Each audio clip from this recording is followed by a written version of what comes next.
Taiwan melaporkan 18 kasus positif lokal, 6 kasus dari luar negeri, dan 4 kasus meninggal tanggal 20 Juli. Tertinggi di Taipei yakni 7 kasus. CCC mengumumkan pemberian vaksin Moderna dosis kedua bagi kalangan ke-1 hingga ke-3. 1到3类自6月9号到7月9号，那已经接种1剂 Moderna 疫苗的，那赶快去打第2剂。 Seorang staf Mitsui Outlet Park Lingko dikabarkan positif tertular tanggal 19. Pemkot New Taipei segera menghubungi 3.200 staf mall untuk berhenti bekerja dan melakukan screening skala besar. Tanggal 19, kota New Taipei mengumumkan pembukaan 71 toko rental buku komik dan VCD dengan metode reservasi. Serah terima produk dilakukan oleh pengusaha. Produk wajib didesinfeksi sebelum dan sesudah rental. Taipei mencatat 1 kasus positif tanggal 19.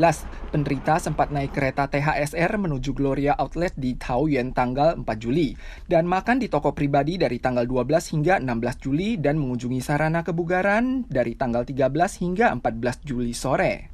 Seorang petugas kantor catatan sipil Taipei juga terdiagnosis positif lewat hasil tes tanggal 18 malam. Tanggal 19, Pemkot menjaring 304 orang di gedung tersebut untuk pemeriksaan dan desinfeksi. Taipei mengusulkan program subsidi industri. Subsidi $150.000 Taiwan akan diberikan bila pusat penitipan balita berhenti beroperasi pada bulan Juni hingga Juli. Operator bus perkotaan yang pendapatannya berkurang juga akan diberikan subsidi total $290 juta Taiwan. Mengantisipasi Taifun Infa, petugas Bandara Taoyuan telah menyiapkan karung pasir di tempat yang mudah tergenang air. Seiring pergerakan taifun ke arah barat menuju laut di utara Taiwan, faktor lingkungan atmosfer akan membawa dampak kondusif terhadap perkembangan taifun. CWB menyampaikan taifun berpeluang menguat menjadi skala menengah pada tanggal 20.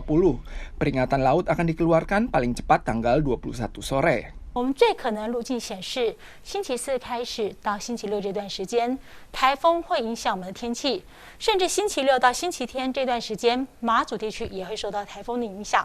Dampak terkuat Taifun Infa berkisar terjadi dari tanggal 22 hingga 24. Selain wilayah utara dan timur laut, kawasan lainnya juga berpeluang muncul hujan petir lebat. Wilayah Tahu dan utara Taiwan perlu mewaspadai genangan air laut sejak hari Kamis hingga Sabtu. Pada tanggal 18, FDA mengundang para ahli dalam negeri di bidang terkait untuk bertemu guna mempertimbangkan aplikasi rekayasa proyek vaksin Medigen. Menurut hasil tes, data antibody penetral vaksin Medigen adalah 3,4 kali lipat dari vaksin AZ. Dan tingkat respon serum sebesar 95,5% juga lebih besar dari persyaratan standar 50%. Dari 21 pakar yang hadir dalam rapat tersebut, tidak termasuk ketua, ada 18 yang setuju. Ada 1 meminta penyediaan data dan hanya 1 yang tidak setuju, sehingga berhasil lolos untuk aplikasi rekayasa proyek vaksin Medigen. Vaksin Medigen cocok digunakan oleh orang dewasa berusia di atas 20 tahun dengan 2 dosis penyuntikan dalam selang waktu 28 hari. Selama periode ini, MVC harus menyediakan laporan keamanan pengujian setiap bulannya. MVC akan melakukan keamanan pengujian sesuai ketentuan dan melakukan uji klinis tahap 3 serta uji coba lainnya seperti ekspansi tingkat usia untuk memperoleh sertifikat medis dan internasional.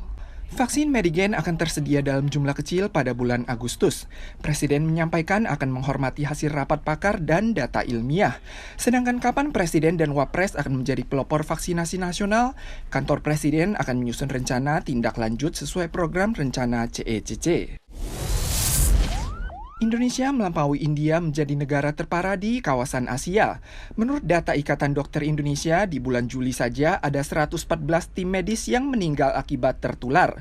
Walau tingkat vaksinasi mereka telah mencapai 95%, mayoritas menerima vaksin Sinovac dari Tiongkok. Hal ini mendorong pemerintah Indonesia menggunakan vaksin Moderna sebagai dosis ketiga untuk tim medis.